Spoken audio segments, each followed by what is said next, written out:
Magandang araw po mga kaibigan at welcome po muli dito sa Hontahan TV. Pakipanoodin po natin itong pahayag ni Miss Maharlika about sa nangyaring investigasyon ni Senator Bato de la Rosa patungkol sa drug issue ni PBBM. Dapat si Lasso ang piniga mo, hindi ako. Diba? Ako lamang ay katuwang ninyo sa pagbibigay ng information. Dapat sinabi mo kay Lasso, Mr. PIDEA Director, paano mo, saan ka nag-come up na sinabi mo na ito ay artificial intelligence? The copy. Hindi eh. Hindi ba kami magagalit? Itinatayo mo pa si Lasso na you can vouch his personality, his integrity. Kaputahan yan. Oh my God. You have to be unbiased. Pero, nandoon sila, tapos magba-vouch ka. You are the chairman. O, nagagalit na ako. Sabi ko, kulang ako. You have the chairman, iba-vouch mo siya. Nasasabi mo, mabuti siyang tao. So, you're just saying, mga palangga. So, kumbaga, sinasuggest mo sa taong bayan na mabuti siyang tao where in fact, sinungaling siya. So, kung magaling ka investigador, doon pa lang, kulong na dapat yung apat na yun, na contempt na yung mga jutang geninis na yun. If you are really from what? Harvard? Kasi nasabi mo, hindi tayo magkaaway. Nagpapasalamat ako sa'yo dahil binigyan mo kami ng, well, we have common friends, Senator Bato. Hindi mo ako kaaway. At ako naniniwala ako na you are for the truth. Pero, huwag mo sisihin yung mga komento ng tao. Huwag mo kaming pagalitan at huwag ka maging emotional. Kasi dyan ka titirahin ng kalaban. Kung gusto lang kitang paglaruan, at this moment, I can do that. I can barubal, I can boljak you anytime. Pero I still have respect for you. So, okay.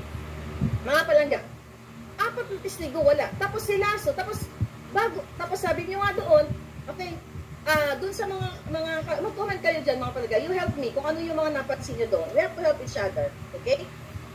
Okay. So ngayon, ang problema doon, na sinasabi mo pa doon, na sinasabi ni Lasso doon, na bit-bit niya, okay, bit-bit niya yung mga files sa mga dokumento, wala daw doon, wala yung sinasabi ni Morales na copy noong dokumento. Well, alam naman natin, at naintindihan ko na trabaho mo, hindi mo naman pwede prosecute lahat, okay, Lasso, sinungaling ka. Pero sana, as investigador, okay, ang investigador, dapat, okay, teka, ano ko to ha? Sulat ko to, ito, namis dito, nakakalimutan ko nasa mind ko. Okay? Nag-bit nila yung, ilang maleta na mga dokumento. The fact na i-deny ni Lasso, sulat ko dito, okay? Nakakalimutan ko to, nasa mind ko to lahat eh. Okay? The fact na i-deny ni Lasso ay na walang dokumento na walang, walang such documents, bago mo sana ako ipatawag dyan sa Senado, ako I'm willing to, oh my God, I love that. Kung pwede ko nga lang palitan tayo lahat sa podium, gagawin ko ako na magtatanong dyan. But anyway, okay, paaminin mo muna si Lasso na siya ay sinungaling. Diba? Bago niyo ako kasuhan, kailangan aminin ni Lasso na yes, hindi AI ang dokumento. Dapat si Lasso ang piniga mo, hindi ako.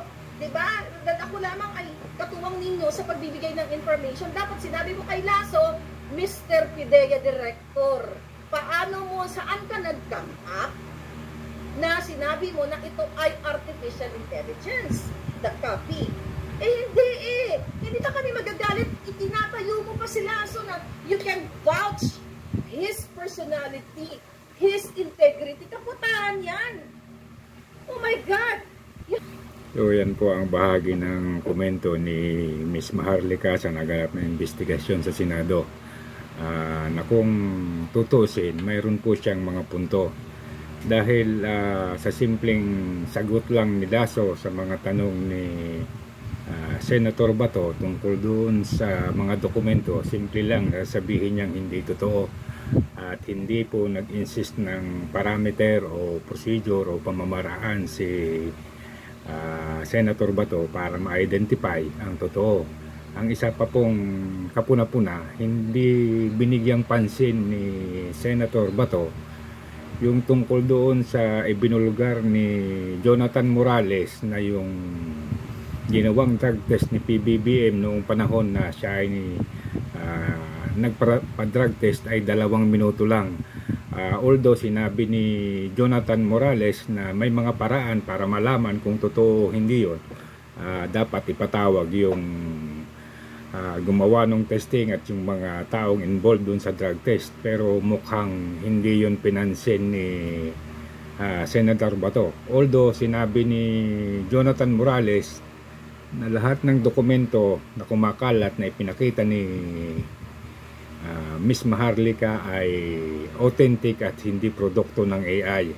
Pero ang napupuna po natin parang hindi naman natin siguro nga ganun siyang, ganun ang kanyang style, pero parang mas malamang yung side niya doon sa taga-PIDEA at mukhang hindi niya pinapansin yung mga sinasabi ni Morales na napakaraming lapses doon sa PIDEA, although lalo na doon sa mga parte ng trabaho na dapat ginawa nila mula nung lumabas yung mga dokumento. At ang isa pang nakakatawa, yung sinasabi ng PIDEA na suspendido o terminated si Morales sa serbisyo, pero wala naman siyang natanggap na dokumento o na-receive o na-permahang dokumento. Ay mukhang hindi po ito binigyang pansin ni Senator Bato. So sa tingin ko, ang mga ginagawa ni Senator Bato sa Senado, although may mga tama naman siyang tanong, pero mababaw ang dating at parang hindi ganoon ka-eager yung gusto niya na mapatunayan talaga yung totoo. At ang nangyari tuloy, nagsuggest si Maharlika ng mga dapat gawin, siya tuloy itong napag-initan at siyang gustong ipatawag sa Senado. Mukhang lumalayo yung direksyon ni Senator Bato, at ang isa pang masama sa kanya, masyado siyang emosyonal kapag may negatibong puna sa kanyang ginagawa. So sana nga maging maayos ang lahat, pero simple lang. Kung kaya ni Senator Bato na ipatawag yung gumawa ng drug test, o ipatawag si PBBM, o gumawa ng paraan kung paano may ipadala si Mr. Marcos sa isang lehitimong drug test at nang mapatunayan kung tama o mali yung mga dokumento. Yan lang po yung pinakamagandang paraan. Pero sana nga si Senator Bato ay huwag matulad doon sa ibang senador na pagkatapos ng ingay, pagkatapos ng investigasyon, nawala na lang na parang bula, at malalaman mo na lang ulit may mga investigasyon na namang isinasagawa pero parang palabas na lang. So sa tingin nyo mga kababayan, ito po ba ay tama? Tayo po ay naniniwala sa sinasabi ni Mr. Jonathan Morales, at sa tingin ko hindi niya naman siguro itataya yung kanyang sarili ng dahil lang sa ganon. So mas mabuti pa nga itong tao na ito, may lakas ng loob na sabihin ang totoo at isiwalat yung mga kalakarang mali na ginagawa sa PIDEA. Pero sana si Senator Bato ay maging rin, makita rin niya yung side ng parte ng mga taong nagsasabi na ganito dapat ang gawin, ganon ang dapat ang gawin. So sana nga po ay magtuloy-tuloy at maging maayos ang takbo ng lahat. Hanggang dito na lang pong, at maraming salamat po.